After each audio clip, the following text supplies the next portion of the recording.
জাবদুল্লাহ হাতে একটা জাটা নিয়ে ঘড়ির ভিতর ঢুকে 11টা 12টা 1টা 2টা আমরা যেটা টাইম দেই ওইটা জাটা দিয়ে ধুয়ে ধুয়ে পরিষ্কার করতেছে। আর আরো একজন লোক ঘড়ির ভিতর যে হচ্ছে চেন থাকে না, ওই চেনের উপর দিয়ে তো খুব ময়লা পড়ে, ওই লোক ও হচ্ছে বেরাসে সাবান ভরা ঘষে ঘষে চেন ধুইতেছে। ইজ্জাল একটা মশা, ও যে জুতা পরছে না পায়ে, ওর ছাড় জুতাই বড়। কিরে ধীরে ধীরে জুতা ছোট যায় খা। এই দুই মশা অনেকগুলো মদের বোতল দিয়ে বন্দুক দিয়ে গুলি হইতেছে, কিন্তু একটা গুলিও কারণ লাগতেছে না।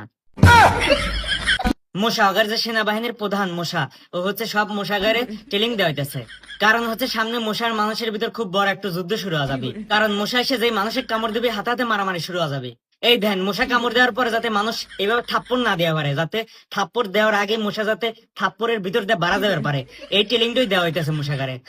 এই জাবদুল পোকার হচ্ছে 10-12টা পাও, কিন্তু পিছনের পাও দুটো ভালো করে অ্যাডভার পারতেছে না, জাবদুল্লাহ রেগে যায়। পিছনের যে দুটো পা আছে শর্ট দিয়ে উড়ে হলায়। দুই বন্ধুর হচ্ছে মেলা দিন পরে দেখা হয়েছে, কিন্তু আগারে জিতুরি হাত হ্যান্ডসাপ হতে হতে